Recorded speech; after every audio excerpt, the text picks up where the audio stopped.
acaba de falar, e queremos enfeitar demais. E quando nós enfeitamos, nós estragamos.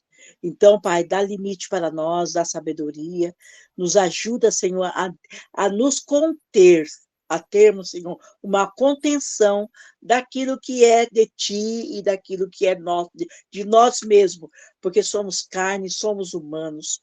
Mas eu peço para Ti que nos ajude, Senhor, dá sabedoria, dá discernimento e entendimento. E nesta noite, Pai, esse início de Shabbat, estamos nós aqui para aprendermos, como o irmão falou a respeito de Daniel, um servo valoroso, e que possamos nós também chegar, Senhor, a ter um pouco, Pai, porque chegar no que ele chegou, nós não sabemos, também nós não temos condições, mas que possamos nós nos conter e entender aquilo que tu tens para cada um de nós.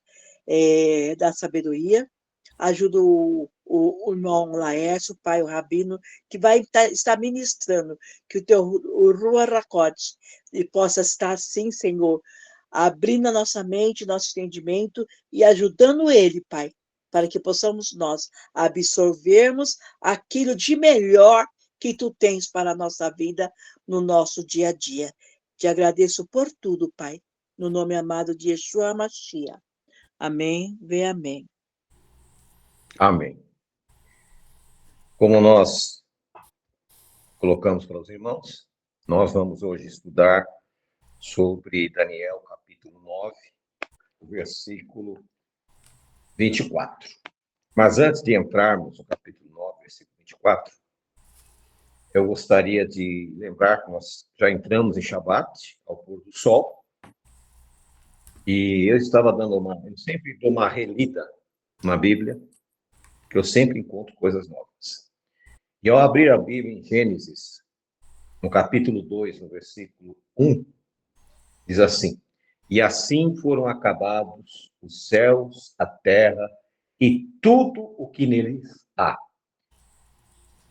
Ou seja, quando falo os céus, biblicamente são 3 céus, né? O céu atmosférico, o céu do universo, onde estão os planetas, os sóis, cometas, etc., etc., e o terceiro céu, onde é o trono de Deus.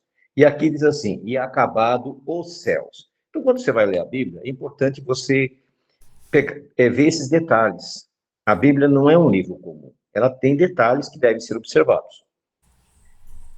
Aí ele diz: no sétimo dia, presta atenção, ele não fala no sábado, ele diz no sétimo dia, que em português chama sábado. Só em português. E por acaso, em hebraico, chama-se Shabbat. Em inglês é Saturday. Temos a professora de inglês aí que pode nos corrigir.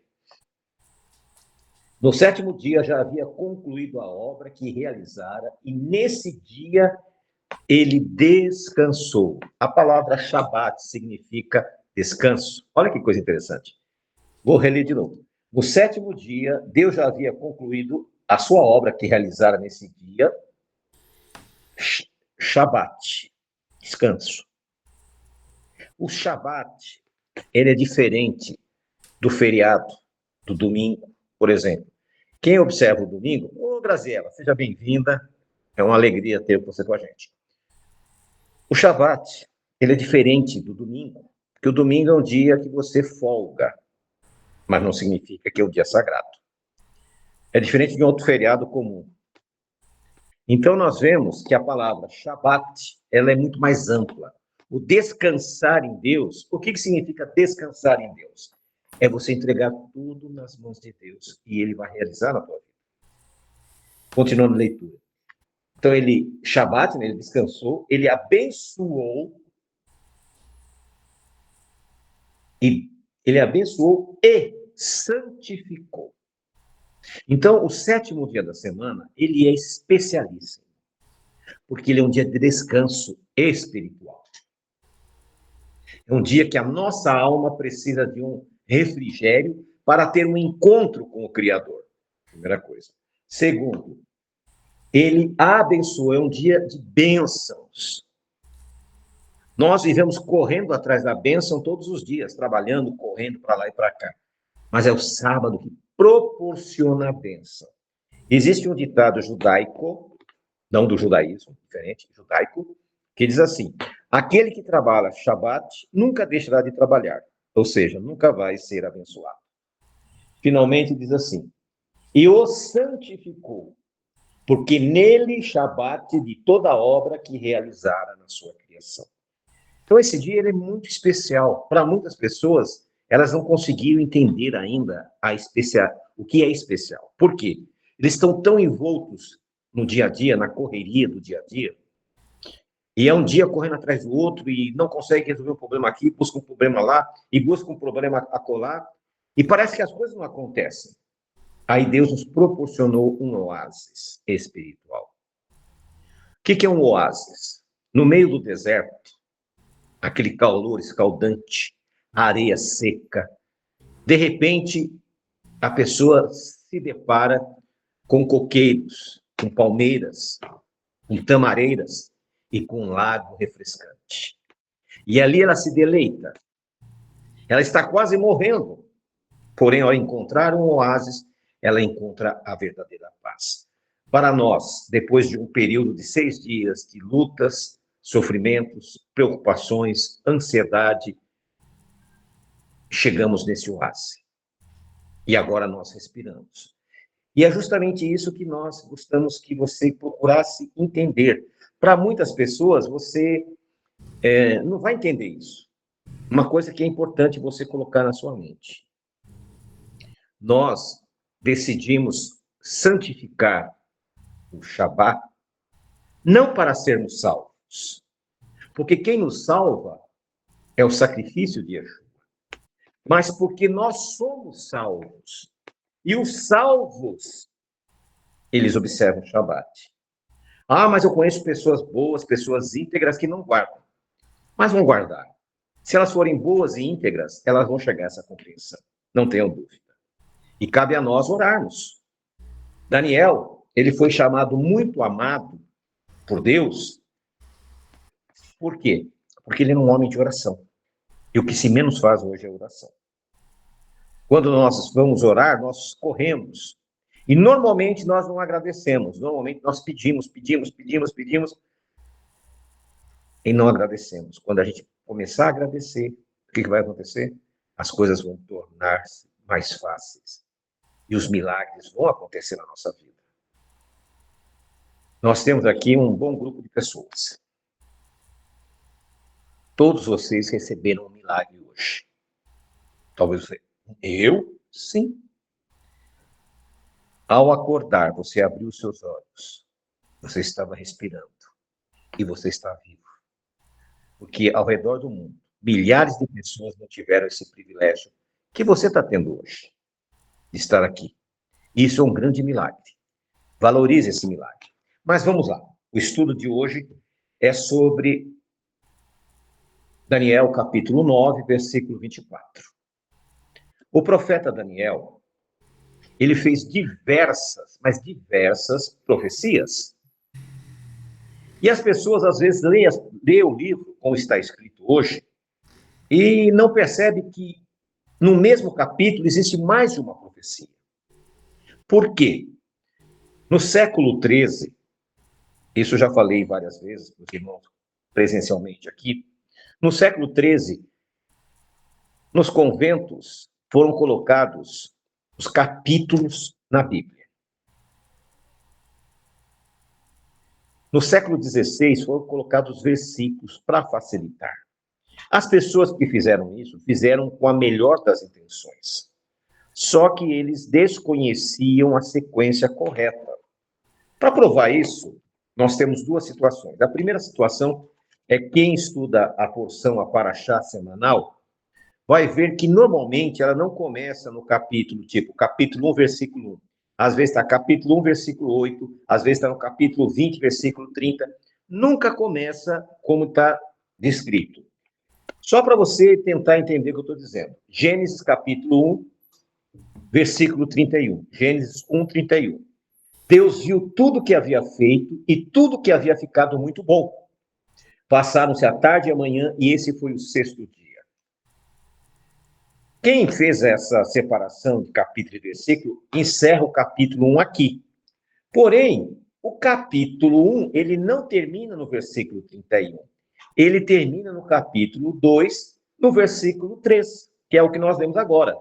Então, a leitura correta seria: e Deus viu tudo que havia feito, e tudo que havia ficado muito bom. Passaram-se a tarde e a manhã, e esse foi o sexto dia. Assim foram concluídos o céu e a terra e tudo que neles há. E no sétimo dia, Deus já havia concluído a obra que realizara. Então, nós vemos que essas facilidades que nos deram acabou conflicando também outras circunstâncias. Por exemplo, nós vemos aqui o que está retratado aqui no versículo 24 do capítulo 9. Presta bem atenção. 70 semanas estão decretadas para o seu povo e sua santa cidade, a fim de acabar com a transgressão, dar fim ao pecado, expiar as culpas, trazer justiça eterna, cumprir a visão e a profecia e ungir o Santíssimo. Essa é uma profecia. Porém, as pessoas pegam o versículo seguinte, o versículo 25, e saibam e entendem que a partir da promulgação do decreto que manda restaurar e reconstruir Jerusalém, até o ungido, o príncipe, haverá 7 semanas e 62 semanas. Eles misturam essas duas profecias numa só. Agora vamos voltar para a leitura. 70 semanas, quem é bom de matemática? Aí, que período é 70 semanas? 70 semanas é 1 ano e meio. Então, vamos fazer uma portuguesada aqui para a gente entender. 1 ano e meio está decretado para o seu povo e para Jerusalém, a sua santa cidade, a fim de acabar com a transgressão, dar fim ao pecado, expiar as culpas, trazer justiça eterna, cumprir a visão e a profecia e ungir o Santíssimo. Durante 1 ano e meio, segundo nós trazendo uma tradução para esta visão, esse personagem iria trazer o quê? Iria acabar com a transgressão. Como acabar com a transgressão? Desde o Éden até o Calvário, diariamente as pessoas tinham que levar um cordeiro, uma novilha, uma rolinha, para ser sacrificado no seu lugar. Quando Yeshua foi sacrificado, o sacrifício perfeito, ele acabou com a transgressão. Como assim? Ele pôs fim àquele sistema que matava animais para compensar a vida do ser humano. Ele fez o sacrifício perfeito. E hoje eu não preciso mais pegar um animalzinho e levar para ser sacrificado. Basta eu pedir perdão em nome de Yeshua ao Deus bendito, e eu sou perdoado por esse sacrifício que ele fez. Quando você ora a Deus em nome de Yeshua, em nome de Jesus, o que acontece? Jesus se apresenta ao Pai com as suas mãos e diz: eu morri por eles. Então, cessou a transgressão. Dar fim ao pecado. Qual pecado? O pecado de Adão. E não da humanidade. Ele esmagou a cabeça da serpente, como está previsto na profecia. Expiar as culpas. Ele levou sobre si as nossas culpas. Como está lá em Isaías 56. Basta você ler Isaías 56. E lá diz que ele levou sobre si as nossas dores. Ele expiou as nossas culpas. Então, quando você vai ler a Bíblia, você tem que ler os textos corretos. Você tem que ligar um texto com o outro. O profeta Oséias diz assim, capítulo 6, versículo 4. O meu povo, vocês, eu, perecemos por falta de conhecimento. E como é que nós vamos alcançar conhecimento? É ficar zapeando na internet, vendo YouTube? Claro que não. É você lendo as Escrituras Sagradas. Você tem lido isso? Você tem feito isso? Você tem pesquisado as Escrituras Sagradas? Porque quando você vai agora, apareceu essa tal de inteligência artificial, né? Ela não é muito inteligente, porque ela traz informações que já existem pré-determinadas. Eu já peguei algumas falhas. Inclusive, vou fazer até um comentário sobre isso, sobre esse estudo daqui. Aí, o que acontece? As pessoas hoje, elas estão se emburrecendo. De que forma? Elas pararam de ler e pesquisar. Se você ver aqui, esse versículo aqui, 24, expiar as culpas, é o que está em Isaías 56. Ele levou sobre si as nossas culpas. Trazer justiça eterna. O sacrifício dele foi eterno, uma única vez, eternamente, para trazer a salvação. Cumprir a visão. Que visão? De Isaías 56, do servo sofredor. E a profecia, que profecia? Desde o Éden até o seu nascimento, ele cumpriu. E ungir o Santíssimo. Como ungir o Santíssimo? Ele foi ungido pela sua morte e ressurreição. E subiu ao Pai, está na presença do Eterno. A sua morte, quando ele morreu no Calvário, a Bíblia fala que houve um terremoto, relâmpago de um terremoto. E o véu do templo rasgou de alto a cima, encerrando todo aquele sistema de sacrifícios araônicos. Não tinha mais o porquê continuar. Não tinha mais. Agora, o que aconteceu? Nós temos agora um sacerdote, segundo a ordem de Melquisedeque, que está na presença de Deus. Se nós pegarmos aqui 70 semanas, o ministério de Yeshua teria que ter sido 1 ano e meio. Historicamente, o que acontece? Existem alguns historiadores que acabaram, por favor, dizendo que ele foi um ministério de 3 anos e meio. Por exemplo, vamos chegar aqui.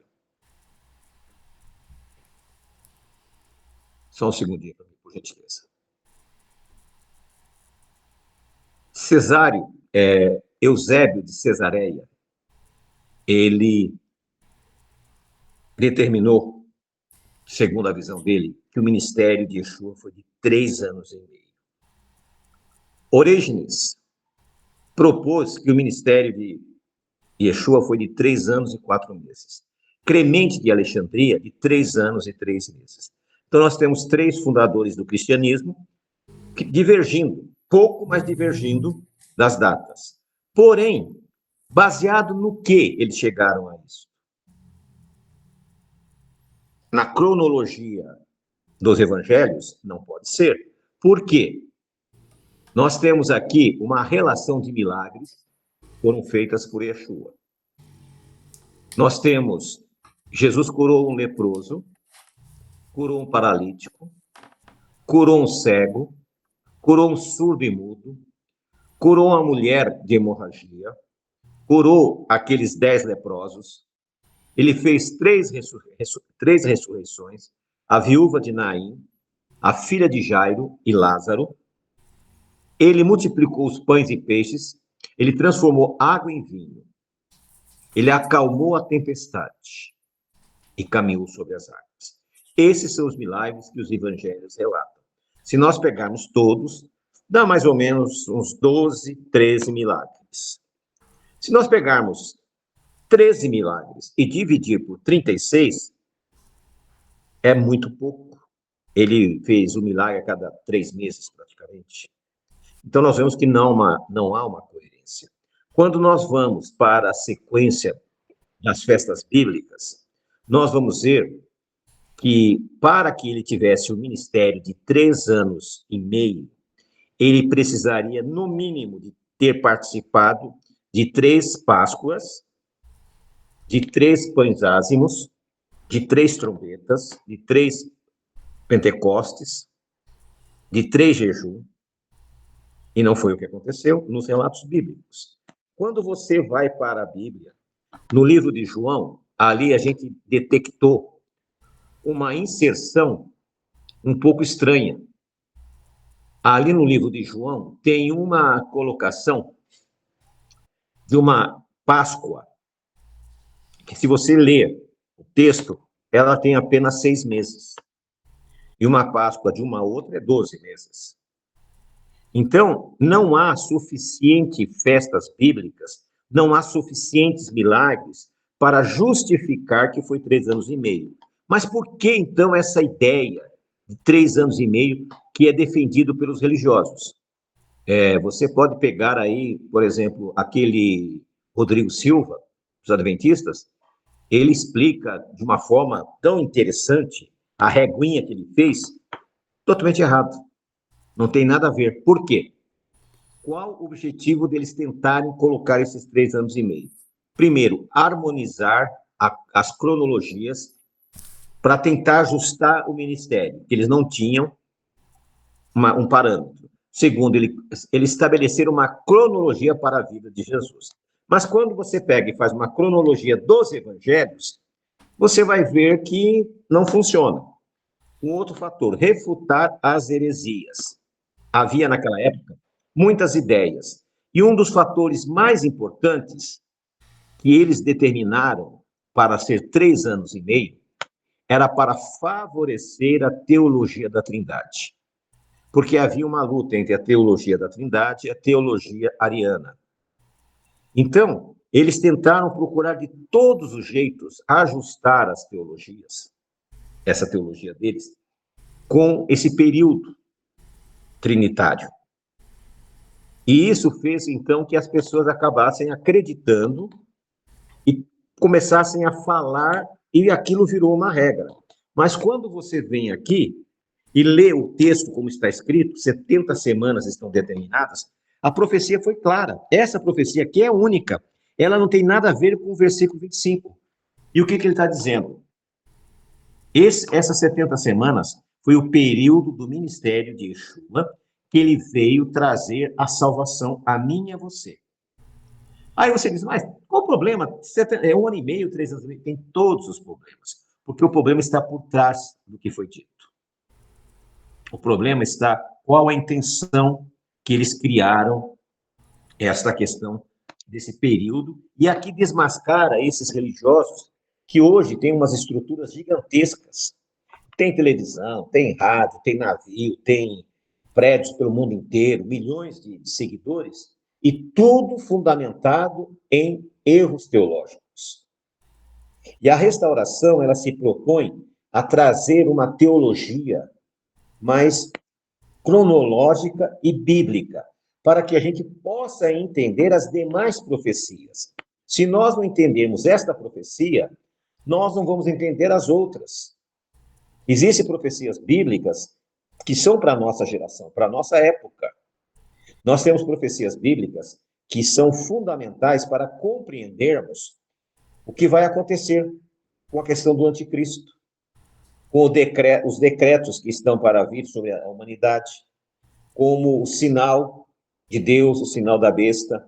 Então, existem várias coisas a serem compreendidas, e se você se deixar levar por essas compreensões aí, que são malfadadas ao fracasso, não é baseada em fatos. Então, eu pesquisei de todos os lados, eu já sabia daqui por quê. Quando eu peguei esse versículo 24, eu juntei com Isaías 56. Se você puder fazer isso também, vai ser muito agradável para a sua interpretação mental. Você vai ver que é a mesma coisa. E aqui está referindo ao período profético do ministério de Yeshua. E para aqueles que rejeitam Jesus como seu Messias, aqui quebra a cara deles, porque Daniel está profetizando que o ministério dele foi esse. Ele ficou na terra durante 31 anos e meio.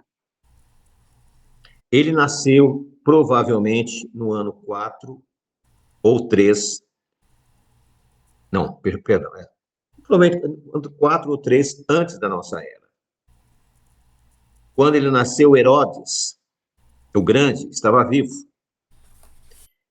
Aquele que mandou matar as crianças de 2 anos para baixo. E ele morreu no ano 4. Então, ele não nasceu no ano 0, como é determinado. Nós não estamos no ano 2025, como dizem o calendário que nós temos aí. Né? O calendário bíblico é outro. Nós estamos no ano 6025, calendário bíblico. No calendário gregoriano está 2025. Provavelmente nós estamos no ano 2029. Então, como disse Jeremias, nós só herdamos mentiras teológicas. Então, meus irmãos, a melhor teologia é aquela que você estuda, que você pesquisa, que você busca. Faça isso que eu estou dizendo para vocês. Faça esse comparativo. Essa história que nós estamos estabelecendo com vocês hoje, sobre esses personagens, quando eles existiram, por exemplo, esses 3 personagens que eu falei para vocês, o Eusébio, Cesareia, Orígenes, eles não conheciam ainda nenhum papa. Por quê? O Clemente de Alexandria, o Orígenes e Eusébio de Cesareia, eles não chegaram a conhecer nenhum papa, porque não existia papa. Eles viram na época de Constantino e Constâncio. Como alguém chega e diz que Pedro era papa, se não existia? Nós estamos falando do século IV, do século III, do século III e IV. Eles não conheciam e não tinham ideia disso. Então, a história ela tem que ser recontada. E quando nós vamos estudar Daniel, nós observamos que essa história ela tem que ser relida para que nós possamos entender a profecia, para que as próximas profecias que vão acontecer nós possamos entender, porque para alguns não tem importância alguma, mas para nós que somos estudiosos da palavra é fundamental para nós não sermos enganados, não sermos manipulados. Hoje, infelizmente, a informação equivocada, ela está aí para enganar todos nós. Então, vamos nos apegar a isso, vamos nos manter firmes para que não haja nenhum erro de informação. Só vou dar mais uma continuidade da leitura.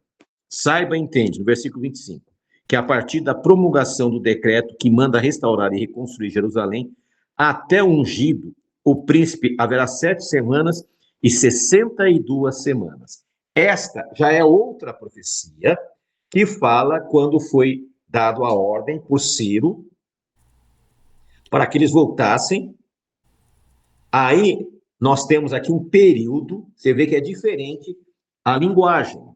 Aqui em cima fala de uma forma, aqui embaixo já diz de outra. Aqui tem 2 datas, e essas 2 datas mostram o período dos persas até a reconstrução, o início da reconstrução de Jerusalém e o nascimento de Yeshua. Se você pegar essas datas, você vai ver que bate matematicamente. Tem um estudo que eu gostaria de gravar ainda, não consegui gravar esse estudo, chama-se O Messias com Hora Marcada. Ali nós temos uma régua, não essas que eles ensinam aí, que está totalmente equivocada, marcando exatamente o começo da profecia, quando foi dado o decreto, quando Yeshua nasceu, o seu ministério, a sua ascensão. E aí nós mostramos também o período que deveria passar até o seu retorno. Mas são profecias baseadas no que está escrito e não em teologias infundadas. Esse é o que eu queria apresentar para vocês da questão de Daniel. Agora eu gostaria de comentar sobre a festa que nós tivemos essa semana, a festa de Purim. Como a maioria de vocês sabem, nós não celebramos a festa de Purim, não é por nada, não temos nada contra isso. Pelo contrário. Porém, ela não é uma festa que está em Levítico 23. Não faz parte das festas bíblicas. Segundo, ela é uma história isolada que aconteceu numa época em que os judeus não deveriam estar na Babilônia. Eles não deveriam estar mais ali. Anos antes, o rei Ciro ordenou e permitiu que eles voltassem para Jerusalém, levassem os utensílios do templo e reconstruíssem a cidade. Alguns historiadores afirmam que eram mais ou menos 2 milhões de pessoas. Porém, retornou apenas 50 mil. Por quê? Jerusalém estava destruída. Não havia ali. Tinham que refazer as suas vidas, reconstruir as casas, reconstruir a cidade, começar tudo do zero. A maioria deles viviam numa situação econômica muito boa na Babilônia. Da mesma maneira que em 1948, o Estado de Israel moderno foi estabelecido, a maioria dos judeus não voltaram. Eles ficaram nas Américas, na Europa. Estão com a sua vida estabelecida, está tudo bem. O que eu vou fazer lá? Porque eles estavam mais preocupados com a sua vida cotidiana. A maioria não voltaram. E entre esses que não voltaram, estava o tio de Radassa e ela. E a história dela é escrita no seu livro de Esther, e esse livro de Esther, até pelos judeus, não é reconhecido como um livro inspirado. Ele não aparece nenhuma das vezes o nome do Criador. Ali retrata uma história que aconteceu com o povo judeu, um milagre que aconteceu, realmente aconteceu. Ela conclama o povo a jejuar para buscar auxílio divino, e quando você jejuma e ora, Deus traz a resposta. O segredo para a vitória é oração e jejum. E Deus trouxe a resposta para ela. Infelizmente, alguns que estavam acostumados na Babilônia com o carnaval, a Saturnália romana, fizeram uma festa que é praticamente um carnaval. Se fantasiaram, cantaram, dançaram. E hoje, Purim é essa festa. E uma das determinações dessa festa, né, é uma alegria exacerbada. Não que não possamos ser alegres, temos que ser, com certeza, mas foge dos princípios. E como nós temos uma regra que nós colocamos, uma regra áurea, que é Deuteronômio 4:2, não acrescentar mandamento e nem tirar, então nós seguimos a risca. Não condenamos quem celebrou, mas também nós não achamos que é conveniente colocar como se fosse uma festa bíblica, pois não é. É uma festa da etnia judaica, apenas isso. Então, se os irmãos perceberem, poxa vida, mas ele não falou nada sobre isso, por esse motivo. Essa festa, não queremos aqui condenar e criticar ninguém, mas não é a festa que está em Levítico 23. Então, eu espero que os irmãos tenham entendido o estudo de hoje. E acredito que, se vocês tiverem dúvidas, eu estou sempre à disposição para que vocês possam fazer as suas perguntas.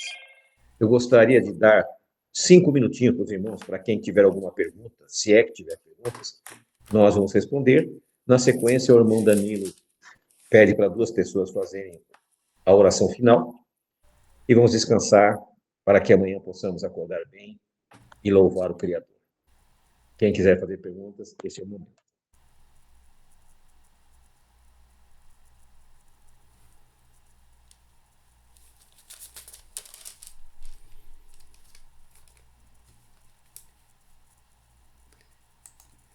Rabino, aqui Sim. no capítulo 9, no versículo 26, que depois ele fala, depois das 62 semanas será morto um ungido, e já não estará, e o povo de um príncipe que há de vir destruirá a cidade. Aí ele já começa a falar do templo. Já no ano 70. Né? Isso. Tá. Eu queria entender a diferença aqui dessas... lá atrás ele fala 70 semanas, agora 72. Aqui as 70 semanas fala do período do ministério dele. Uhum. 1 ano e meio. O de baixo já fala desde a saída da ordem do Ciro, que daria 400 e poucos anos, 490 anos, até a destruição de Jerusalém. E nesse período, a morte de Yeshua. Só que Yeshua morre 40 anos antes da destruição do templo. Segundo as contas mais corretas, Yeshua morreu no ano 27 ou 28. Ok? O templo foi destruído no ano 70. Então, passaria praticamente quase 40 anos. Essa profecia do capítulo 25, ela mostra a saída da ordem, ela apresenta o surgimento de Yeshua, a sua morte e a destruição do templo. Então, ela abrange praticamente 600 e poucos anos. Entendido. Ela não tem nada a ver com a profecia 24. 24 fala do tempo do ministério dele. Só Certo, que os entendi. teólogos aí misturaram as duas como sendo uma. Só isso. Mais alguém gostaria de fazer pergunta? Fiquem à vontade, irmãos. Aí você diz, o que eu ganho com isso? Ganha tudo. Porque a Bíblia diz que a verdade vos libertará. E isso aí é um ponto de verdade, que você pode comparar com qualquer visões teológicas que nós temos por aí. Não havendo mais quem queira fazer pergunta, irmão Danilo, selecione 2 pessoas para orar e nós vamos encerrar.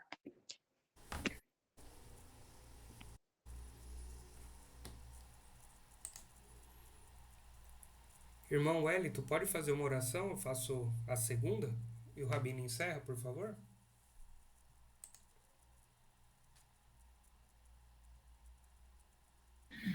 Posso sim.